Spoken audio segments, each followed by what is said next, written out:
Hey Vaughn community, it's David Michael. I'm back with part two to my last video, and I'm pointing like my videos over here. Actually, it's probably in here somewhere in the interwebby world. Um, that was my Calgary Record Fair finds, and like I said in that video, I was going to break the videos up to have just my thrift store finds and recent new arrivals. So, and that's what I'm doing. I'm a man of my word. First of all, cheers everyone. I'm gonna get this out of the way so I'm not annoying everyone with drinking coffee all video. But then I say that and I'll probably be drinking coffee all video. First of all, I gotta answer a question that I get every now and again. But, and I hate posting too many videos. I think if you post too many videos, it kind of detracts from people watching your videos all the time. So, it's kind of like, less is more sometimes. But I just did the Calgary Record Fair video. I'm doing this one, which is my thrift store finds and new arrivals. And I have to film a third one. I gotta get this all in before I leave for Europe in 10 days. I have to. You'll miss me. I got two things in the mail today. I got a package from DJ Trish. And I got something from Brother Billy Hurst. This is my first ever vinyl VCLT, and I think it's too heavy to be one record, Billy. So I'm going to guess you threw some stuff in unless you added extra padding. I don't think you would do that. But I'm going to guess that Billy threw in some extra records because he's awesome. And then, so that's my first ever vinyl VCLT. And these are CDs from DJ Trish, who sends out awesome mix CDs. So I'm going to have to film another video for that. So you might have 3 within a week or so. And I'm sorry. I hate doing that. Like I said, I think you kind of become white noise if you kind of just start posting videos every other day. So I'm going to try to record these and kind of schedule them so I'm not bombarding you with. Anyways, I'm going to answer a question I get every now and again really quickly. Whenever I say really quickly, it's never really quickly. But I get asked every now and again, what's up with my channel name, Naz Nomad? Why am I not David the Vinyl Pig? Why am I not, I don't know, some fancy name? I get that at least every couple of weeks. Someone will message me and ask me that. What's up with that? Well, David Michael's my name, and Naz Nomad. I guess that perplexes some people because I think everyone's used to vinyl this, vinyl that. David's vinyl enclosed room. I never started this YouTube channel as a vinyl channel. I started this when I owned my last record store, and I was posting kind of rare and obscure Canadian punk music. Because I had worked with a gentleman who was in a few well-known local punk bands. One is more well-known international, actually. And I posted kind of a rare song by him. That's kind of how I started the channel. I never thought anyone would ever watch vinyl videos at the time. So, yeah, showing vinyl was never kind of the intent of this, and I was never really intending to use this very often, just post the odd song. So, Naz Nomad. Naz Nomad is my DJ name. I don't DJ as much nowadays as I used to. I do, I've told people this before on YouTube. I do like an 80s night about 4 times a year now. Which is quite popular. We get a lot of people to those nights. But I used to DJ a lot more. It was I used to do like 2 or 3 nights a week. I just can't do that anymore at my age. And still work a full schedule at work and have a family. But Naz Nomad's my DJ name. And it might be the stupidest DJ name in history. Possibly. And how I got that. So just to kind of answer any follow-up questions to that. You can skip by all this, by the way, to me holding the album. How I got Naz Nomad is a million years ago when I went to my first DJ gig and I didn't know any better. The club promoter wanted to know how to bill me. And I had never given it any thought, and he needed to know how to introduce me, and we were about 15 minutes to going on for my first DJ sets. And I had to scramble. I had no clue. I'm brain dead for that kind of stuff. So in my car, on the way to driving to that club that night, I had the CD version of this album. Naz Nomad and the Nightmares. Naz Nomad and the Nightmares is a side project of a band called The Damned, you're probably all familiar with. This is their kind of 60s psychedelic kind of throwback album they did as a side band. Really good album. I love this album. In fact, they do a cover of I Had Too Much to Dream Last Night. That's really good.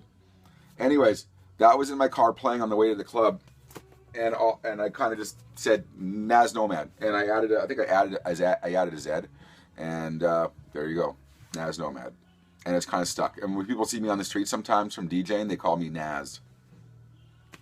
That's cool. There's other names to call me that are far, far worse than being called Nas. So I get asked that every now and again. I had to kind of explain that why. I was getting tired of typing it out for people. Anyways, this is why my videos go on way too long, is because I have to tell stories. Thrift store finds. Like I said, if you're, like I always say, if you're on the YouTube vinyl community on Facebook, you will have seen some of these.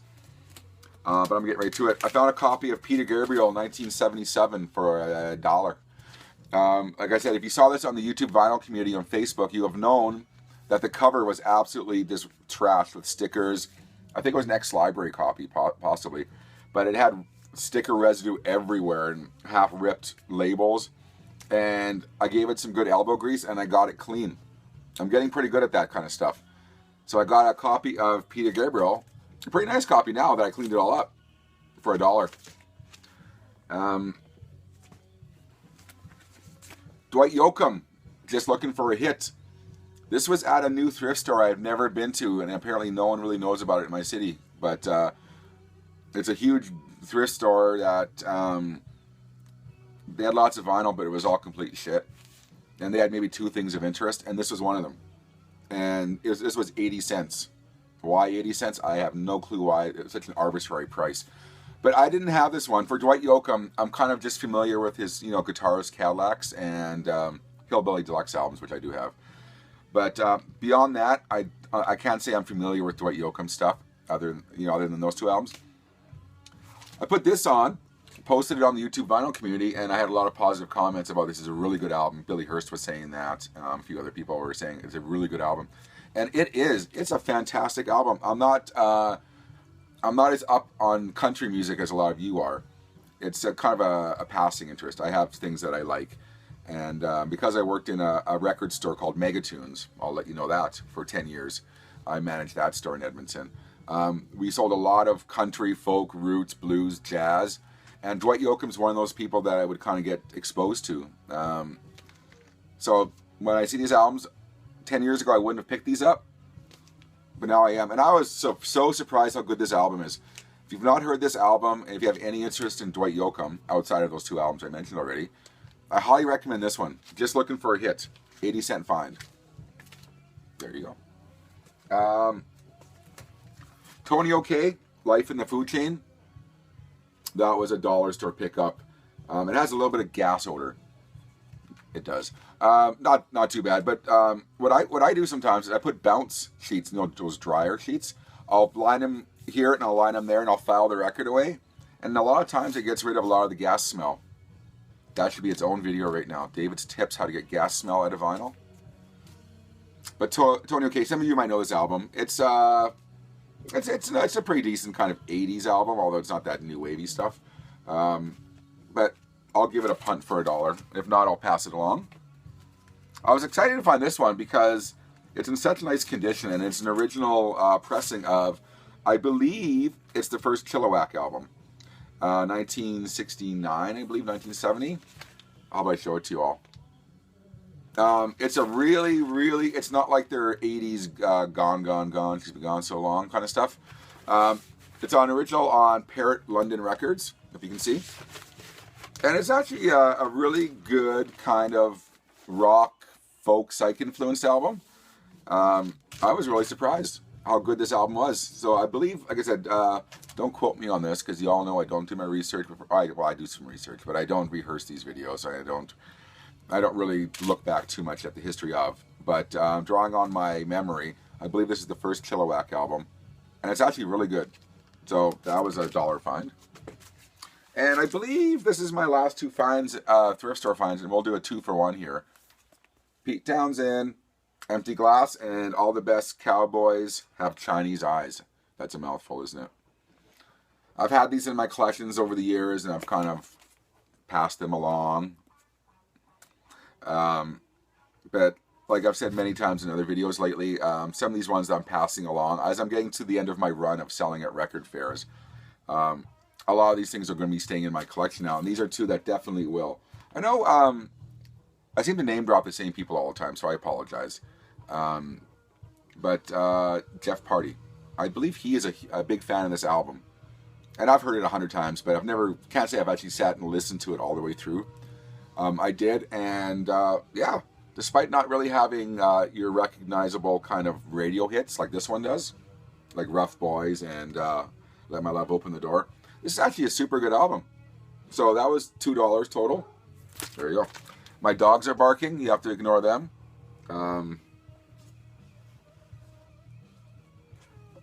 That's my segue to take a drink of coffee there. But if you hear my dogs barking. Okay, so I have 2 record store day arrivals. And there's a local store I won't name because I don't promote them at all and I don't really shop there, but I was passing by there. It's a kind of a store that's not really on people's radar. Some of you might know what I'm talking about if you live in my city. Their reputation is kind of dubious. I don't know how they get new vinyl in. So somehow they kind of convince labels to go direct with them, as opposed to ordering from a third-party supplier anyways. But they had some record store day titles come in late. And I go in there, I'm passing by, I live by this place now.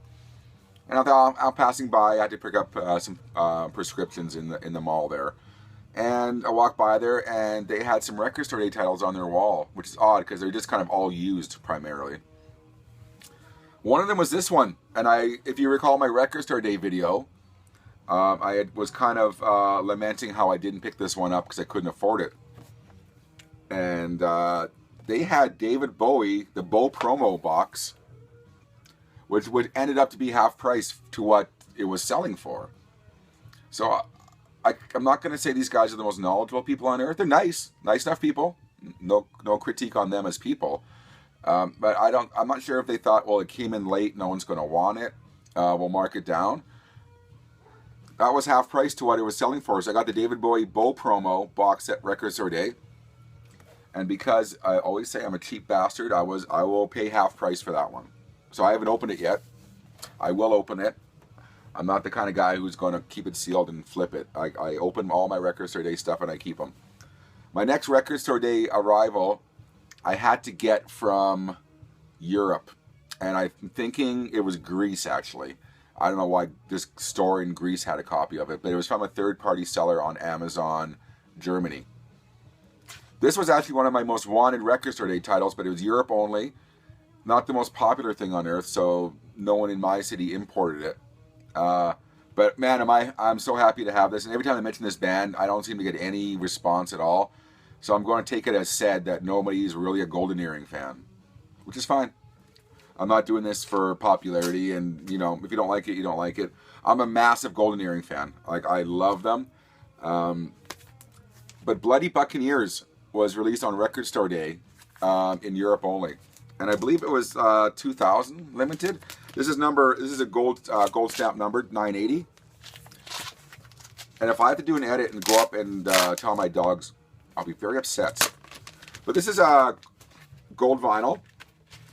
Unlike most labels, this is on Music on Vinyl, which does most of the Golden Earring reissues. They don't release things after the fact. They don't release things for Record Store Day and then kind of release it commercially later. So this is gold vinyl.